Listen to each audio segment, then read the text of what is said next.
दोपहर के 2:30 हो चुके हैं, यानी 2:30 बज चुके हैं। अब मैं यहाँ से निकल रहा हूँ मेहताब बाग से। ये हमारा आज का आखिरी विजिट था और अब मुझे जाना है Kanpur. In 600 meters, at the roundabout, take the first exit. ढूंढने से क्या नहीं मिलता। जमुना नदी पार कर रहा हूँ। जमुना नदी पार करने के बाद फिर आगे से यू टर्न मार के ताजमहल जा सकते हैं। ताजमहल के रास्ता है उधर, लेकिन मुझे नहीं जाना है। Get 100 meters. Continue straight. मुझे यू टर्न मार के ताजमहल नहीं जाना है। वैसे भी ताजमहल बंद है, खुला भी होता तो मुझे नहीं जाना था। ताजमहल मैं घूम चुका हूँ, मुझे सीधा जाना है। ताजमहल में टाइम बहुत बर्बाद होता है। पहले 1 घंटा लाइन लगाओ टिकट की लाइन में, या ब्लैक से खरीदो। ब्लैक से दलाल लोग बेचते रहते हैं ना, डबल ट्रिपल पैसा लेते हैं। और उसके बाद 1.5-2 घंटे की लाइन होती है एंट्री की, तो 2 से 2.5 घंटा तो यूं ही बर्बाद हो जाते हैं। उसके बाद फिर 50 रुपए का टिकट बाहर है, फिर 200 रुपए का टिकट अंदर है। पूरा दिन चाहिए ताजमहल घूमने के लिए, पूरा दिन चाहिए। ये तो भूल ही जाओ कि कहीं और जाना है उस दिन। जिस दिन तुम्हें ताजमहल जाना हो उस दिन सारे काम बंद कर दो, सारे विजिट बंद कर दो, कहीं नहीं जाना, सिर्फ ताजमहल जाना बस। सुबह से शाम तक मजा आ जाएगा। असल में स्केचर वाला शोरूम ऊपर था, हमसे गलती ये हुई कि हम नीचे चले गए और ये समझ बैठे कि यही स्केचर का शोरूम है। उसके पास स्केचर की चप्पल ही नहीं थी, जूता भी नहीं थे। स्केचर का कोई माल उसके पास नहीं था। मैं बोल रहा हूँ वो नहीं चलेगी तो बोलता है चले। लैंग्वेज ही नहीं समझ रहा, भाई का लैंग्वेज वो नहीं चलेगी, मतलब ये है कि हमको नहीं चाहिए। वो समझ रहा था कि टूट जाएगी, मतलब ये है उनका। बोलता है चलेगी। अब 2 चप्पल कर रहे, एक तोड़ने के बदले। खूब बहुत जोर लग रही है। 3:25 हो चुके हैं। सुबह नाश्ता किया था, नाश्ता तो दबा के किया था, सुबह 8 बजे या 9 बजे, लेकिन 3:30 बजने वाले हैं। यानी दोपहर का खाना ही नहीं खाया अभी तक, तो भूख तो लगने वाली है। ऐसे हाथ है ना जैसे गाड़ी रुक जाएगी। चेन्नई हाईवे है क्या? हाँ, ये चेन्नई हाईवे है। ये अभी हम लोग को बाईपास कर दिया जाएगा, नागरा बाईपास। वहाँ से फिर हम लोग एक्सप्रेस पकड़ेंगे। बाईपास बाकी है अभी। हाँ, रिंग रोड। तैयार हो गया क्या? जब आए थे तो तैयार नहीं था। जब हम लोग आए थे तो जिस रास्ते में हमें जाना था वहाँ पे रिंग रोड नहीं थी। पीछे कुछ होटल नजर आए थे, लेकिन वो बियर बार थे, सब में बार लिखा हुआ था। हाईवे पे जितने भी ढाबा मिलते हैं सब शुद्ध शाकाहारी होते हैं। बाकायदा वो बोर्ड लगा के रखते हैं कि शराब पीकर अंदर आना मना है। ज्यादातर शाकाहारी होटल होते हैं। ढाबा मिलेगा यार, थोड़ी आगे मिलना चाहिए, क्योंकि एक्सप्रेस हाईवे में घुस गए तो फिर ढाबा भी नहीं मिलेगा। हाँ, इसलिए कुछ खा के निकलो। और पेट्रोल भी भरना पड़ेगा 116। कुछ आएगा। डेटा ये है क्या कुछ? डेटा लिखा।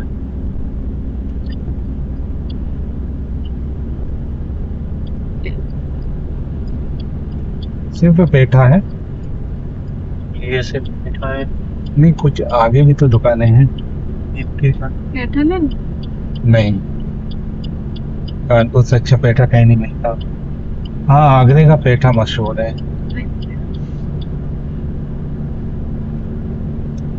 लेकिन बार बार रुकना सही नहीं है ना, टाइम रुकता है। खाना जरूरी है। यहाँ है क्या खाना? पागल है ये सब। सब पेटा पेटा देख के रखे हैं।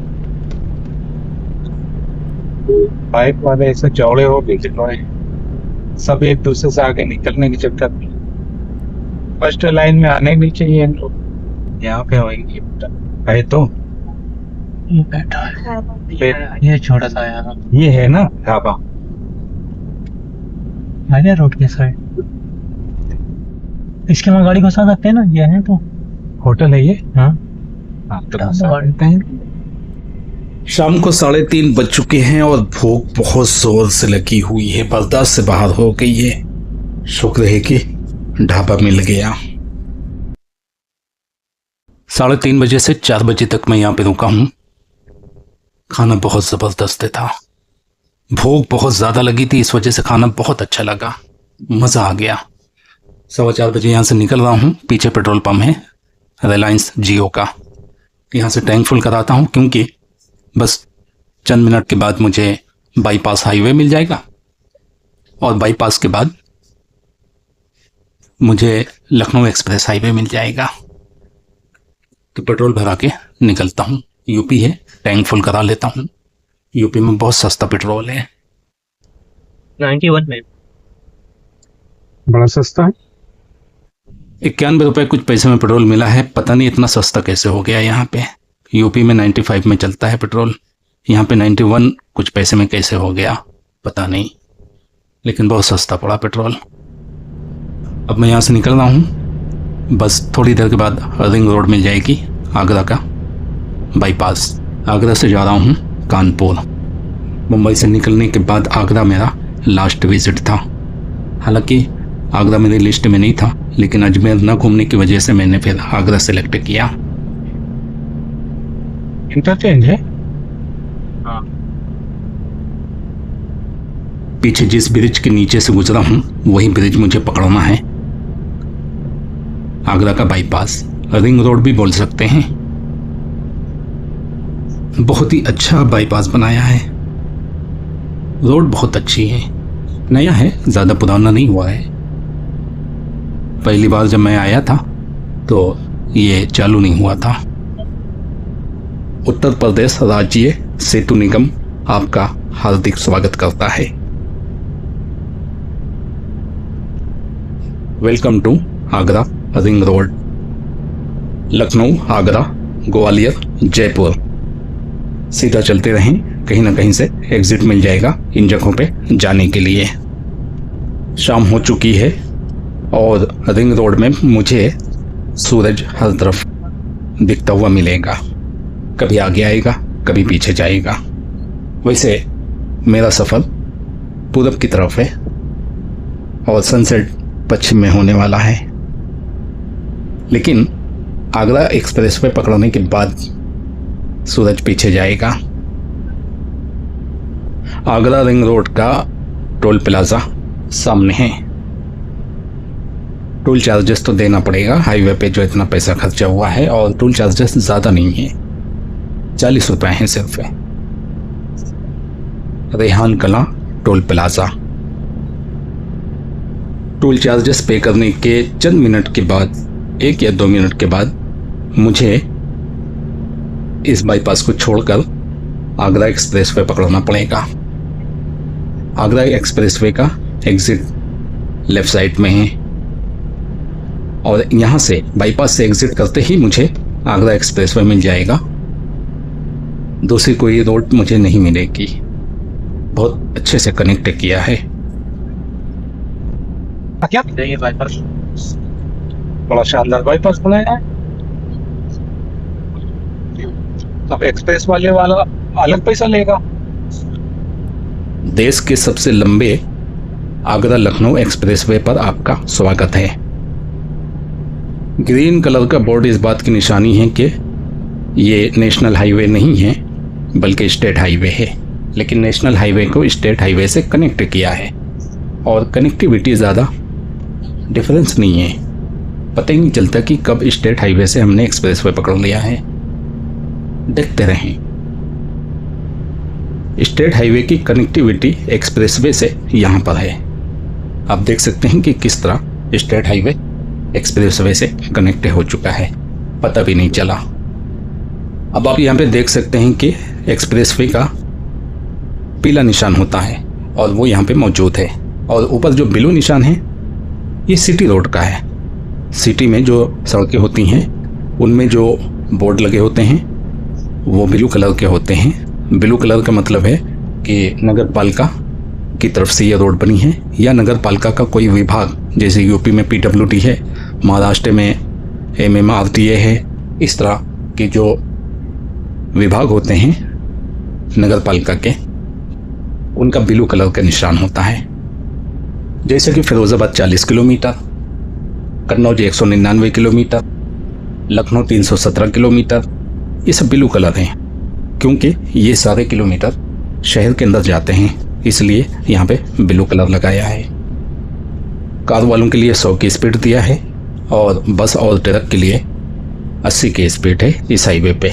लेकिन मैं आपको दिखाऊंगा कि बस और ट्रक भी 100 के ऊपर चल रहे हैं और राइट वाली लाइन पे चलते हैं, जबकि राइट वाली लाइन पे कोई नहीं चल सकता। उसूल ये है कि राइट वाली लाइन खाली रखना है ओवरटेक के लिए। जिसको ओवरटेक करना हो वो पल भर के लिए राइट में आकर अपने आगे वाली गाड़ी को ओवरटेक करके वापस बीच वाली लाइन में आ जाए। कौन? कार वाले। ट्रक वालों को तो साइड में जाना पड़ेगा क्योंकि बीच वाली लाइन कार वालों के लिए है।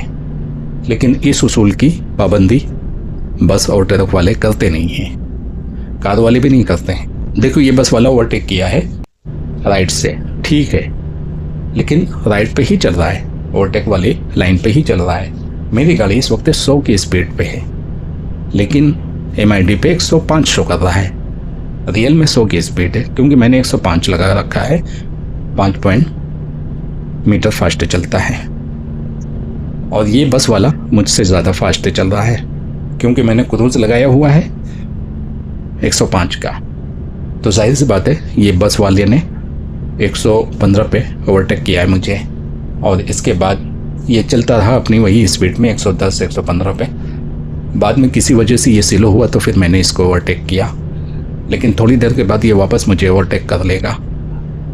लेकिन रास्ते में जितने भी स्कैनर आएंगे उसमें मेरी गाड़ी की स्पीड 100 से ऊपर नज़र नहीं आएगी, मैं इससे ऊपर नहीं जाने वाला। लखनऊ एक्सप्रेसवे का टोल प्लाजा आ चुका है और अब यहाँ पे आप नौटंकी देखिएगा। टोल प्लाजा वालों की नौटंकी कितनी खतरनाक है।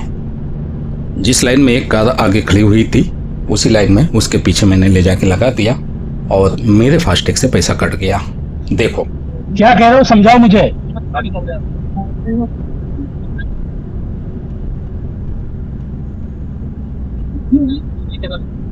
हाँ? डबल क्या समझ नहीं पाया मैं। तुम मेरा फास्टैग पहले कट चुका है क्या? पहले काटा है क्या? आगे गाड़ी खड़ी थी, हाँ, आप पीछे खड़े थे, किसका कैंसिल हुआ? क्यों? आगे गाड़ी निकल जाती थी, आगे गाड़ी खड़ी थी, आपका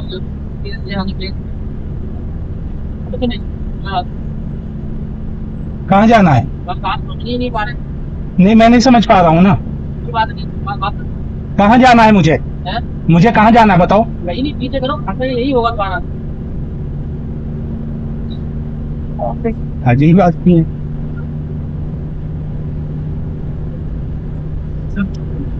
तुम यहाँ आगे वाले में भी यही लोचा किए थे, मेरे इसमें भी यही लोचा किए है। तुम्हारा सिस्टम ही खराब है क्या? खराब नहीं है, आप देख नहीं रहे हो, सिस्टम तो हमारा सही है। हम मैं क्यों देखूं? मैं तो जो तो दे दोगे ठोकर। मेरी गाड़ी के आगे कोई गाड़ी होगी तो मैं पीछे आ जाऊंगा। अच्छा अच्छा, बिल्कुल जी, तो बात सही। तो फिर आगे गाड़ी है उसमें ठोकर मार देना। क्यों मारूंगा ठोकर? आप ही तो कह रहे हैं। जाओ, पागल आदमी हो गया बिल्कुल। आप पागल। इसने 175 रुपये मेरे से 2 बार लिए। एक बार रिटर्न कर दिया, वो कहानी मैं बताता हूँ अभी थोड़ी देर में। लेकिन ये है आइलेप मेन टोल प्लाजा। सवाल ये उठता है कि 175 रुपये इसने मेरे से कहाँ तक का लिया है। अगर कोई आदमी चंद मिनट के बाद इस हाईवे को छोड़ दे, पहला जो भी एग्जिट आएगा वहाँ से एग्जिट कर गया तो उसके तो 175 रुपये गए। और कोई आदमी लखनऊ तक जाना चाहता है तो 175 रुपये तो कम है, क्या उससे वसूलेंगे? बात समझ में नहीं आई, इनका सिस्टम ही सही नहीं है। अब मैं बताता हूँ, 175 रुपये इसने पहले काटा, जबकि मेरे आगे एक गाड़ी खड़ी हुई थी, उसके साथ भी यही लोचा था। इनका सिस्टम सही नहीं है। इन्होंने स्कैनर पता नहीं कहाँ पे लगाया हुआ है। जब से मैं गाड़ी चला रहा हूँ अब तक 3,500 टोल प्लाजा से गुजर चुका हूँ। ये प्रॉब्लम मुझे कहीं भी नहीं मिली कि मेरे आगे कोई गाड़ी खड़ी हो और उसके पीछे मैं आ जाऊँ तो मेरे लिए गेट ओपन हो जाए और मेरे फास्टैग से पैसा कट जाए। ऐसा इससे पहले मैंने कभी नहीं देखा। उसके बाद तुरंत उसने कैंसिल कर दिया था, तो वो पैसा मेरा वापस आ गया। लेकिन इसकी बकैती देखो किस तरह बदतमीजी से पेश आ रहा है, और समझाना क्या चाहता है वही नहीं समझ में आ रहा है मुझे। बोला है तुम समझ ही नहीं रहे हो। मैं बोल रहा हूँ वाकई में मैं नहीं समझ रहा हूँ, मुझे समझाओ। तुम्हारी बात मुझे बिल्कुल समझ में नहीं आ रही है, क्योंकि आज अब तक मैं 3,500 से ज़्यादा टोल प्लाजा से गुजर चुका हूँ। ये प्रॉब्लम मेरे सामने पहली बार आई है। समझा नहीं रहा है और गुस्सा हो रहा है, और मेरी गाड़ी को आगे पीछे कर रहा है और धमकी दे रहा है तुम्हारा जो है डबल टोल प्लाजा कटेगा, ये होगा वो होगा।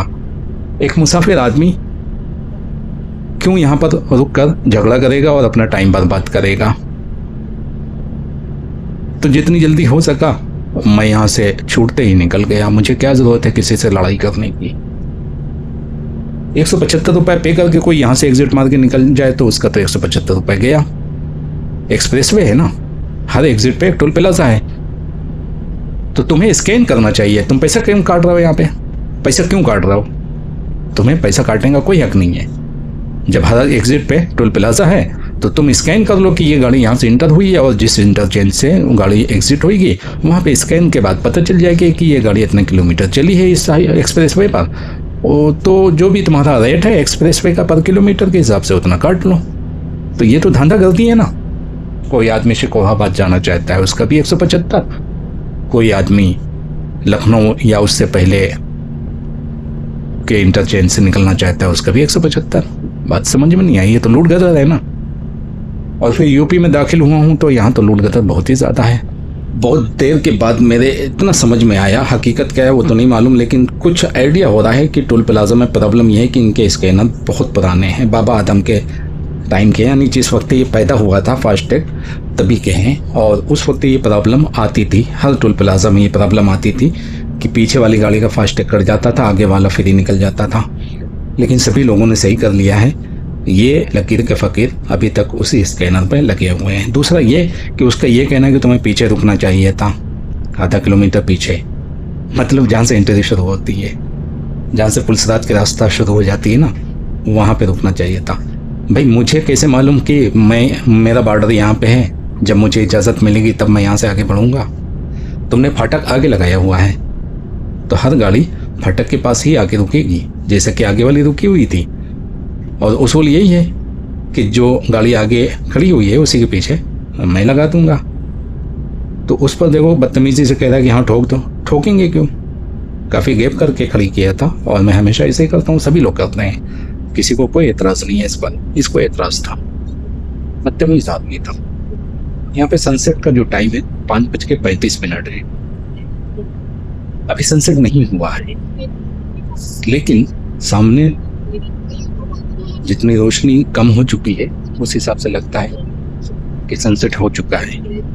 लेकिन अभी 5:05 हुए हैं, अभी 30 मिनट बाकी है सनसेट में। ठंडी का मौसम है, ठंडी का मौसम में तो ऐसे ही दिखता है आसमान पे, गर्द आलूद आसमान होता है, कोहरे वाला। अब इटावा का एग्जिट आ गया है, और इटावा के एग्जिट पे मुझे बाहर निकलना होगा। बस 175 रुपये इतना ही यूज़ करने को मिलेगा। 175 रुपये में क्या घर ले जाओगे क्या, या हाईवे उठा के घर ले जाओगे? 175 रुपये दिया है, चाहे लखनऊ में एग्जिट मारो चाहे यहाँ एग्जिट मार लो। इनकी बला से है, नुकसान पब्लिक का हो उनको क्या पड़ी है। देखो सामने सूरज आ गया है, क्योंकि घुमावदार रास्ता है ना। इस आदमी ने स्कैन किया है लेकिन पैसे नहीं काटा, क्यों? पैसे पीछे काट चुका है। या तो ये होना चाहिए कि ये पैसे जो ज़्यादा काटे हैं वो वापस करें। वापस करने का तो सिस्टम ही नहीं है इनके अंदर। सबसे बड़ी चोर तो गवर्नमेंट है यार, सबसे बड़ी स्कैमर गवर्नमेंट है, क्या बोलेंगे। और 5:25 हुए हैं, बिल्कुल सनसेट टाइम है, अब या तब सनसेट होने वाला है। लखनऊ एक्सप्रेसवे को छोड़ दिया हूं, पता नहीं कितना किलोमीटर यूज किया हूं, ज्यादा यूज नहीं किया हूं मैं, लेकिन 175 रुपए लूट लिया। किसने लूटा है मालूम है? गडकरी साहब ने, वही बकैती करते रहते हैं। जसवंत नगर और सैफई जाने वाले यहां से बाईं तरफ से बाहर निकल के जा सकते हैं। सैफई यहां से 16 किलोमीटर है और जसवंत नगर शायद यहीं करीब में है। इटावा पहुंच चुका हूं, सिटी यहां से 15 किलोमीटर दूर है। शाम को 5:35 हो चुके हैं और सनसेट हो चुका है,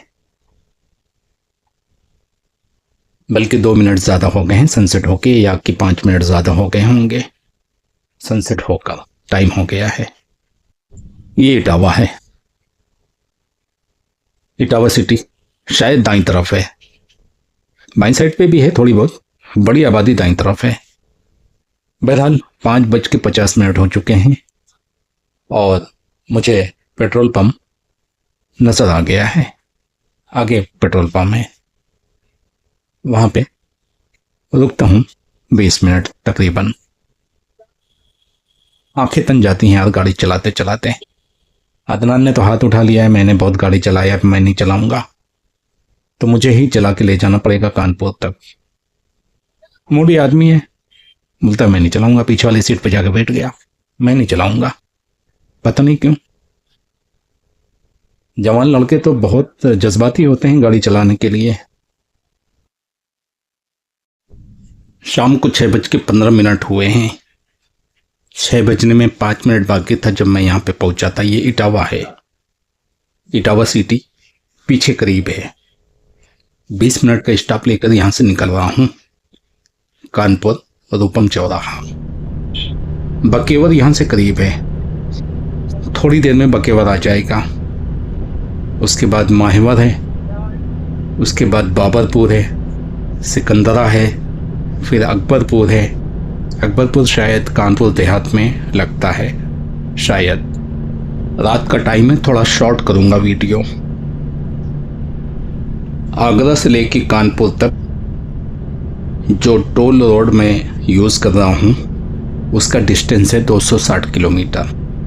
260 किलोमीटर में 2 बड़े टोल प्लाजा पीछे गुजर चुके हैं, 2 बड़े टोल प्लाजा और आने वाले हैं। 260 किलोमीटर टोल रोड पर 4 टोल प्लाजा, वो भी महंगे महंगे। एक तो आगरा का रिंग रोड था जिसमें 40 रुपये दिया था मैंने, दूसरा लखनऊ एक्सप्रेस वे था जिसमें मैंने 175 रुपये दिए हैं। उसके आगे टोल प्लाजा आने वाला है, उसका 110 रुपये चार्ज है। उसके आगे एक और टोल प्लाजा है, उसका चार्ज तो बहुत महंगा है, शायद 190 रुपये के करीब है कुछ। शायद बकेवर पीछे निकल गया है, माहिवा आने वाला है, शायद। रात का टाइम है, एकदम क्लियर नहीं बता पाऊंगा। आगरा से निकलकर यह है तीसरा toll plaza, Anantaram toll plaza. इसके चार्जेस हैं 110 रुपये। इससे पहले वाले टोल प्लाजा में मैंने भरे थे 175 रुपये। बहुत महंगे महंगे टोल प्लाजा हैं। लखनऊ एक्सप्रेसवे में 175 रुपये भरे हैं, लेकिन 175 रुपये का मैं रोड यूज़ नहीं किया हूँ, उन्होंने लखनऊ तक का चार्ज लगा लिया था। उसके बाद हाईवे चेंज हो गया, तो अब जाहिर सी बात है ये अपना पैसा लेंगे, तुम रोड यूज़ करो या ना करो। जब डकैती का अड्डा बना हुआ है और आप उस अड्डे से गुजर के निकलेंगे तो गब्बर टैक्स तो देना पड़ेगा, नहीं तो आप निकल नहीं सकते। ये गब्बर टैक्स है। मुझे लगता है कि ये है बाबरपुर। बाबरपुर के आगे सिकंदरा नहीं है, सिकंदरा तो औरैया के आगे है। बाबरपुर के आगे मुरादगंज है, मुरादगंज के बाद आएगा औरैया। मुरादगंज भी शायद आसपास में हो या गुजर गया हो, पता नहीं चल रहा है। हाँ, मुरादगंज शायद गुजर गया है या तो फिर ये है, इसके आगे तो नहीं है। इसके आगे तो औरैया आने वाला है। इटावा से 144 किलोमीटर रूपम चौराहा कानपुर है। सारी गली कूचे पकड़कर, सीधी सीधी रोड नहीं, वो तो और कम है। गली कूचे पकड़ लें तो उस पेट्रोल पंप से जहाँ पर मैं रुका था, जहाँ से मैं अभी निकला हूँ, वहाँ से 144 किलोमीटर है। 2 घंटा कुछ मिनट का रास्ता बता रहा है मैप। बुंदेलखंड हाईवे का ब्रिज आ गया है, मतलब मैं औरैया पहुँच चुका हूँ। आगे एक और ब्रिज है, वो बुंदेलखंड हाईवे का इंटरचेंज है। या तो ये इंटरचेंज के लिए ब्रिज है या तो पीछे वाला है, दोनों में से कोई एक इंटरचेंज का है दोनों बुंदेलखंड के ब्रिज। ये औरैया का बाईपास है। इस लाइन में औरैया के करीब बुंदेलखंड हाईवे का इंटरचेंज है और झांसी वाली रोड पे उरई से 17 किलोमीटर पहले, कानपुर जाने में उरई से 17 किलोमीटर पहले बुंदेलखंड हाईवे का इंटरचेंज दिया है। और बुंदेलखंड हाईवे शुरू होता है कन्नौज से। कन्नौज से शुरू होता है और ख़त्म होता है चित्रकूट में। काफ़ी लंबा बनाया है और अभी तक इसकी हालत बहुत अच्छी है। मैं उरई से बांदा तक का सफ़र कर चुका हूँ और बांदा से चित्रकूट तक का हाईवे यूज़ कर चुका हूँ, बुंदेलखंड हाईवे। मुझे अभी भी हालत उसकी अच्छी लगती है। स्पीड 100 की है, लेकिन 100 की स्पीड पे ऐसा लगता है कि 60 पे चल रहा हूँ। यानी रोड इतनी अच्छी है कि वहाँ पे 140 पे गाड़ी जा सकती है और कोई प्रॉब्लम नहीं आएगी, कोई जंपिंग नहीं आएगी। लेकिन 100 की स्पीड लिमिट है तो 100 से ऊपर तो चलना बेकार है। यहाँ से कानपुर 90 किलोमीटर बचा है और टाइम हुआ है 6:50। इस हिसाब से 8 बजे तक पहुँच जाऊँगा शायद। मुझे लगता है कि सिकंदरा पहुँच चुका हूँ या कि फिर आगे है सिकंदरा। अकबरपुर यहाँ से 37 किलोमीटर दूर है, बस थोड़ी देर में आ जाएगा। अकबरपुर यहाँ से 37 किलोमीटर है तो फिर सिकंदरा आसपास में है, या तो पीछे गुजर चुका है या तो बिल्कुल यहीं कहीं पे है।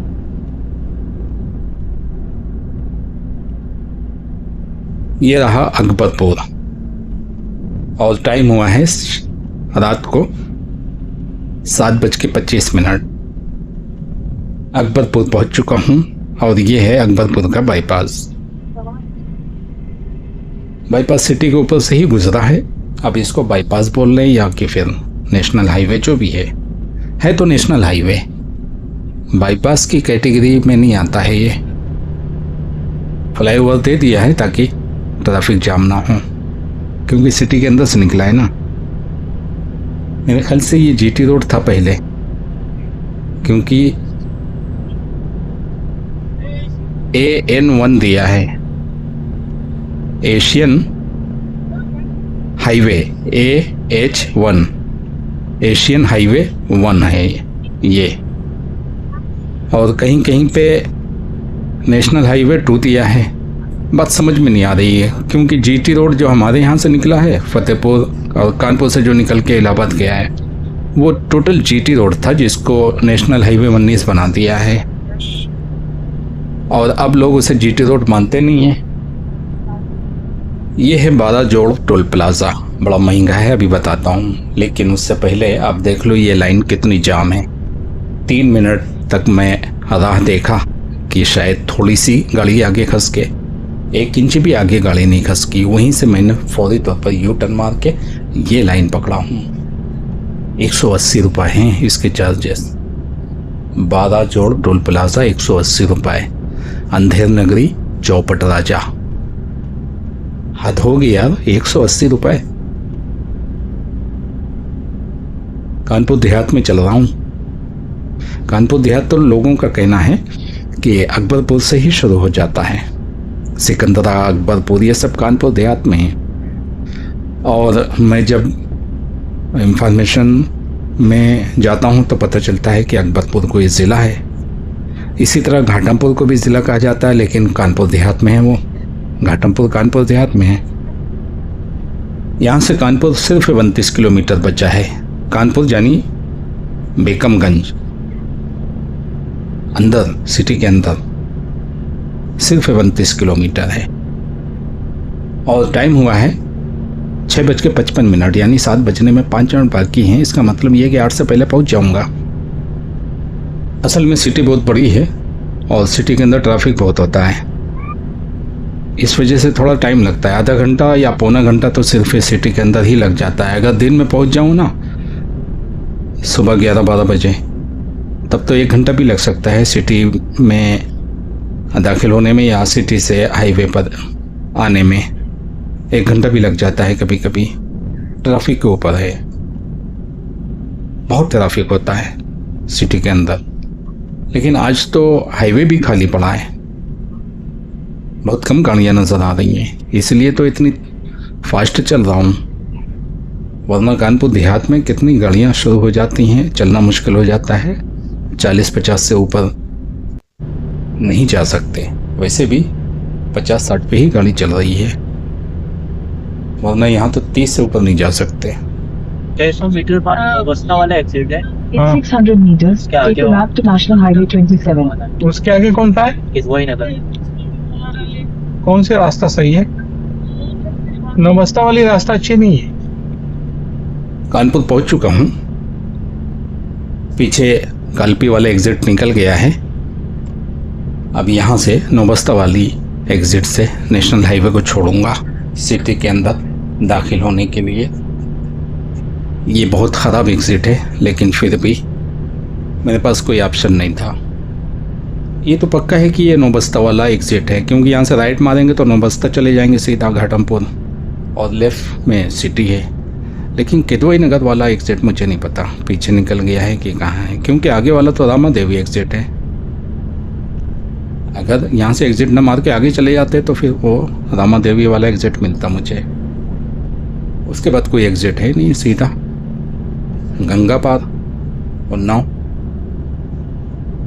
बहरहाल सिटी खाली पड़ी है, बहुत सी मार्केट बंद है, गाड़ियाँ कम हैं। टाइम हुआ है रात को 7:20। हर तरफ सन्नाटा, हर तरफ सन्नाटा। ऐसा लगता है कर्फ्यू लगा हुआ है। इस टाइम कानपुर में इतनी कम गाड़ियां नजर जो आ रही हैं ना, ये ना के बराबर हैं। कर्फ्यू बोलेंगे इसको, वरना यहाँ पे चलना मुश्किल हो जाता है। बम्पर टू बम्पर ट्रैफिक होता है, बहुत टाइम लग जाता है घर तक पहुँचने में। यहाँ से मुझे सीधा जाना था, लेकिन सीधा बंद है, बहुत दिनों से बंद करके रखे हैं, पता नहीं क्यों। सीधा नहीं जा सकते, लेफ्ट टर्न मारो, उसके बाद यू टर्न मारो। अब इतनी पतली रोड है कि एक बार में यू टर्न हो ही नहीं पाती कोई भी गाड़ी, उसकी वजह से भी जाम लगता है। ऐसे तो अकल के अंधे हैं मुंतजमीन, इतने बड़े अकल के अंधे हैं कि यहाँ पे यू टर्न दे दिया है, और यू टर्न मारने की जगह भी नहीं यहाँ पे। उससे ख़राब तो पब्लिक है, यू टर्न की जगह पे गाड़ी पार्क करके रखा है। एक गाड़ी खड़ी हुई है वहाँ पे, उसकी वजह से और भी दिक्कत होती है यू टर्न मारने में। ये है रूपम चौराहा चमनगंज। सीधी रोड चली गई है नाला रोड के लिए। अगर लेफ़्ट मारेंगे तो मनामा हॉस्पिटल की तरफ चले जाएंगे। मैंने यहाँ से राइट मारा है बेकमगंज के लिए। रूपम चौराहा यही है, और यहीं से बेकमगंज भी शुरू हो जाता है। मैं पहुंच चुका हूं, यहीं पे मुझे रुकना है, और सबको उतारने के बाद, सामान वगैरह उतारने के बाद फिर मैं यहाँ से चला जाऊंगा परेड पार्किंग पे। गाड़ी वहाँ खड़ी करूंगा, क्योंकि यहाँ पे रोड पे गाड़ी खड़ी करने की जगह नहीं है। उसके बाद जब ज़रूरत होगी तब निकालूंगा गाड़ी। छोटी छोटी ज़रूरत के लिए गाड़ी नहीं निकालूंगा। यहाँ पे गाड़ी बाहर निकालना गाड़ी की बर्बादी है। 8:30 हुए हैं इस वक्त, यानी आधा घंटा लेट हो चुका हूँ मैं।